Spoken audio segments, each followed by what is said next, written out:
Coucou les amis, j'espère que vous allez bien et que la santé ça va. J'espère que la vie ça va. Si ça ne va pas, ça va aller, ça ira. Gardez la positive attitude et dites-vous que les meilleurs jours restent à venir. Voilà. Donc, si vous êtes nouveau sur ma chaîne, ici je parle de mon retour en Afrique, ma famille et moi, et je partage mes expériences. Je vous parle de comment est-ce que je me prépare au quotidien. Donc, si vous êtes nouveau sur ma chaîne, asseyez-vous. Ici, nous sommes friendly. Prenez une tasse de thé, mettez-vous à l'aise, hein, soyez confortable. Et surtout, n'hésitez pas de liker, de partager et surtout de vous abonner, hein. Abonnez-vous, partagez surtout, et c'est ça le plus important, afin que cette vidéo puisse inspirer beaucoup d'autres personnes. Like, si vous avez des questions à poser, posez-les moi sur les commentaires, je me ferai un plaisir de vous répondre. Alors, sans toutefois tarder, allons-y dans le vif du sujet. À tout à l'heure.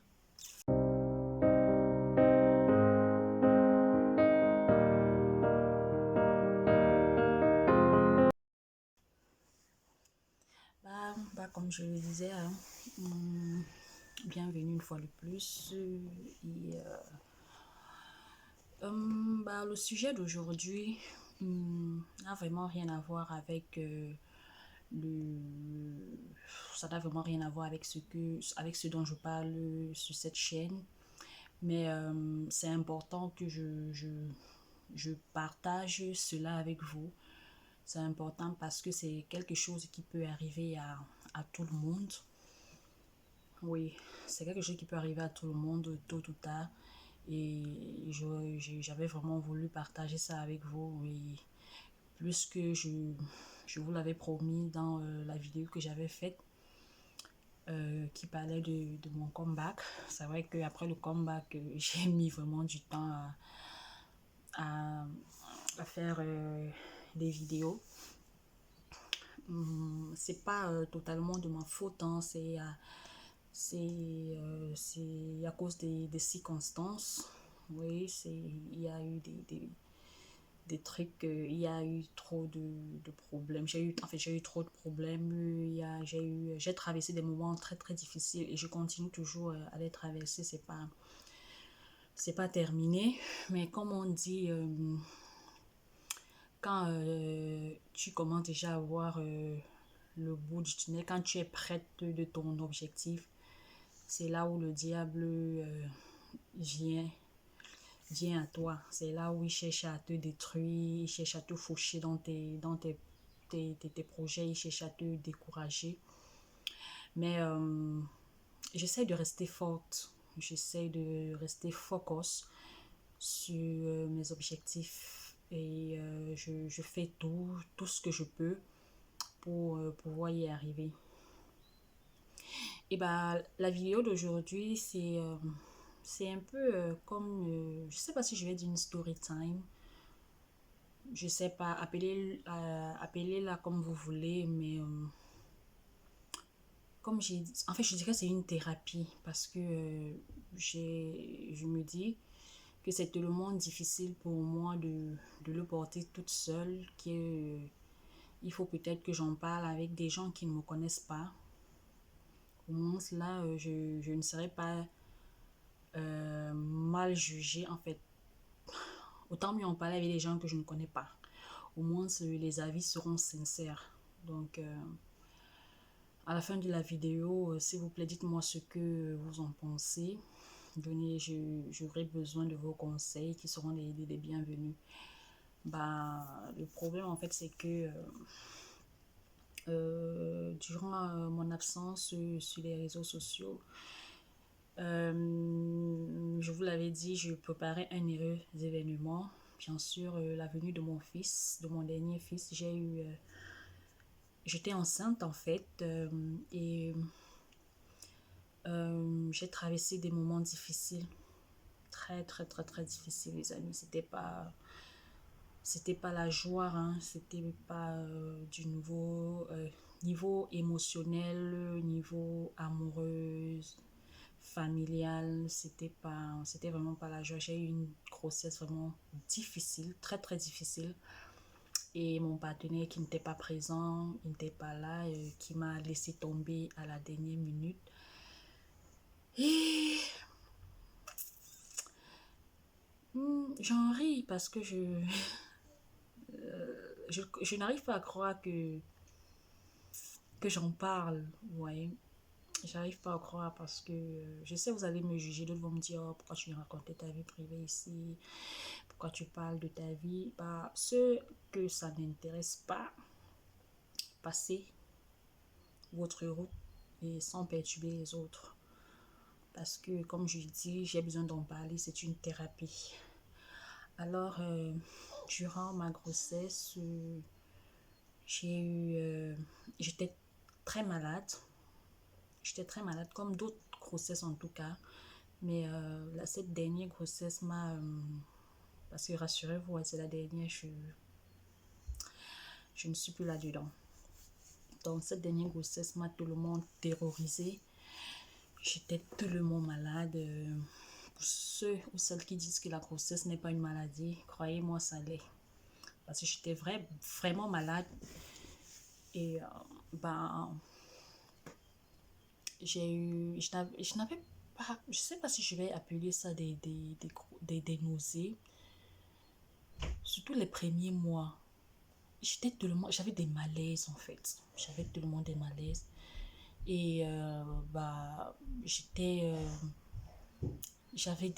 sais pas, j'avais comme une boule dans le ventre en fait. J'avais comme une boule dans le ventre et vous voyez quand vous souffrez de, comment est-ce qu'on appelle ça? Comment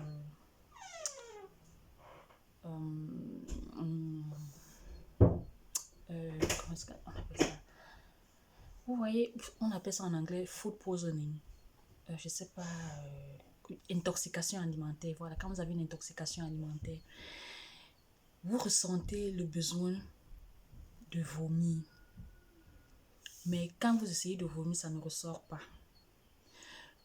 Ça ne sort pas par le haut, ça ne sort pas par le bas. C'est là et ça vous tourmente, ça vous tourne le corps, ça dit que vous êtes tellement mal à l'aise. Ça a été mon cas. J'étais vraiment mal, très très mal même. Je ne parvenais pas à manger, je ne buvais pas, je n'avais l'appétit pour rien du tout. Mais sauf que lui là-dedans, il avait besoin de se nourrir, ce qui fait donc qu'il absorbait tout le peu d'énergie que j'avais. Tout le peu d'énergie que j'avais, il l'absorbait. Donc, ce qui fait donc que j'étais devenue très faible. J'étais très très faible parce que je ne me nourrissais pas. Il n'y avait pas moyen de me nourrir. Même boire de l'eau, pardon, je ne parvenais pas. Pour celles qui sont déjà passées par là, comprendront de quoi est-ce que je parle.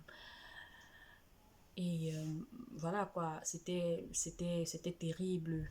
Et ça ne m'aurait même pas dérangé si, n'est-ce pas, il s'agissait rien que de moi. Si je n'avais que moi. S'il y avait que moi en fait. Mais sauf que non, il y avait d'autres personnes qui dépendaient de moi. Je parle de mes 3 garçons. Ils dépendaient de moi. Donc je devais me lever le matin. Et les femmes enceintes, vous savez ce que c'est que de se lever le matin. Ce qui me fait rire, c'est ma perruque que je vois là. J'arrive pas à croire que je l'ai laissée là. Bon bref. Je veux juste être transparente avec vous. Donc voilà, ça ici, je suis dans ma chambre et il y a mon bébé qui dort là derrière. Les femmes, celles qui ont déjà été enceintes, vous savez très bien de quoi je parle, comment c'est difficile de se lever les matins et tout. Chaque matin, quand je me levais, j'avais des vertiges. J'étais déséquilibrée. Il y avait des moments où je rampais. Je rampais carrément, mais il fallait que je prépare les autres pour l'école. C'était vraiment pas c'était pas facile, mais comme on dit, quand Dieu s'est fait ces choses, mes enfants sont 70% indépendants. En fait, c'est comme ça que moi, je les ai élevés. Donc, le plus grand prend déjà soin de lui-même, c'est-à-dire il peut se laver, il s'habille. Le plus grand, il a 9 ans. Il peut se laver, s'habiller seul. L'autre a 7 ans, il peut se laver. C'est vrai qu'il ne se lave pas très bien, mais il faut que j'aille checker. Je dois superviser. Je dois les superviser pendant qu'ils le font. Donc, et le dernier qui a 6 ans, il fallait aussi que, enfin l'avant-dernier, il fallait aussi que je sois là pour lui. Je dis lave ici, nettoie ici et tout ça. Il n'y avait pas moyen. Je ne tenais pas debout en fait. Je ne tenais pas debout, mais Dieu faisant, j'y arrivais. J'y arrivais. Et mon partenaire était là. Et bah, plus que lui travaillait, je ne voulais pas trop le surmener en fait, parce qu'il travaillait tard, il travaillait très tard. Et donc le matin, quand il revenait du boulot, il fallait qu'il dorme. Donc je ne voulais vraiment pas le déranger. Ça s'est passé comme ça hein, jusqu'à ce que j'accouche. Non, pas jusqu'à ce que j'accouche, parce que à un certain mois, je crois quand j'étais déjà à 6 mois de grossesse, bah, il a pris le relais, c'est-à-dire je me levais le matin, j'apprêtais les autres pendant qu'ils dormaient. Et plus qu'ils allaient à l'école à 8h40, et l'école n'est pas très loin de la maison, c'est à 5 minutes. Quand mon mari rentre, il rentrait à 7h et il devait ressortir à 10h pour aller au travail. Imaginez un peu. Donc, quand il rentre à 7h, il faut qu'il dorme au moins 1 à 2 heures de temps. Ce qui n'était pas très possible parce que à 8h40, il devait aller déposer les enfants, parce que moi, à un certain moment, je n'y arrivais plus. Je n'y arrivais plus, je ne tenais pas debout, comme je disais, j'étais tellement menacée, j'étais plus de mauvaise humeur, j'étais même devenue anémie à un certain moment. Oui, j'étais anémie. Euh, c'est pourquoi j'étais faible comme ça, selon ce que les médecins ont dit. Bah, c'est ça, j'étais devenue dépendante en fait pour quelqu'un qui aime faire ses choses elle-même. J'étais devenue dépendante. Si je voulais sortir, j'avais besoin que quelqu'un m'accompagne. Je pouvais même plus conduire parce que je n'étais plus concentrée en fait. Toute mon attention était dirigée vers mon état, vers ce que je ressentais. Donc, ce monsieur a su prendre 99,99% de ma personne, de mon aide, de mon temps, de ma vie, en fait. Et pour cela, j'étais vraiment très, très désagréable. J'étais pas heureuse, en fait. J'étais pas heureuse. Et j'ai jamais été heureuse pendant mes grossesses, ce qui est vraiment frustrant. Franchement, c'est chaque fois quand je suis enceinte, je suis frustrée et c'est pas normal. It shouldn't be like that. Ça ne devrait pas être ainsi, mais je suis tout le temps fâchée. Je suis pas heureuse. Je suis coupée du monde. Quand je tombe enceinte, je suis carrément coupée du monde. Je ne peux rien faire. J'arrête toute activité. Même sortir me balader, je peux pas. C'est pas normal. Bah, si je me mets à tout raconter ici, la vidéo va être très très longue et c'est pas ce que je veux. Mais tout ce que je peux vous dire, c'est que j'ai traversé des moments difficiles, parce que ça, c'était le côté de grossesse. S'il faut maintenant aller dans le sentimental, ce qu'il en était avec mon mari et moi, bah, c'était n'importe quoi en fait. C'était vraiment du n'importe quoi. Mais ça, je vous en parlerai dans une prochaine vidéo. Comme j'ai dit, je ne veux pas que la vidéo soit longue, mais je tenais à m'excuser vraiment pour mon absence. Je n'étais pas très très bien. Mais grâce à Dieu, tout s'est bien passé quand j'ai eu mon enfant. Parce que ce qui est bien dans tout ça, c'est que ma récompense, c'est à la fin. Je passe des mauvais moments pendant la grossesse. Mais au moment de l'accouchement, c'est très rapide et tout se passe très bien. Voilà. Tout se passe très bien. Une fois que je tiens mon enfant dans mes bras, et bah, je me dis, bah, ça en valait la peine finalement. Ça en valait la peine finalement. Donc, les amis, dites-moi ce que vous en pensez dans les commentaires. Dites-moi ce que vous en pensez. Est-ce que vous aussi, vous traversez ces moments-là? Est-ce que c'est aussi difficile pour vous, surtout vous les femmes? Et les hommes aussi, ici, il y a des hommes dans ma communauté. Dites-moi, est-ce que vos femmes aussi traversent des moments pareils pendant leur grossesse? Et on m'a surtout dit que c'est la grossesse des garçons qui menace. C'est ce qu'on m'a dit. Donc, dites-moi si vous vous êtes retrouvés dans de ce que je viens de vous raconter. Si oui, comment est-ce que vous avez géré ça? Je vous attends dans la barre de commentaires et comme j'ai dit, surtout n'hésitez pas de liker ma vidéo, d'aimer, de partager et de poser des questions. Bah, à plus tard les amis et portez-vous bien. Bye bye. I will always love you how I do. I'll let go of a prayer for you, just a sweet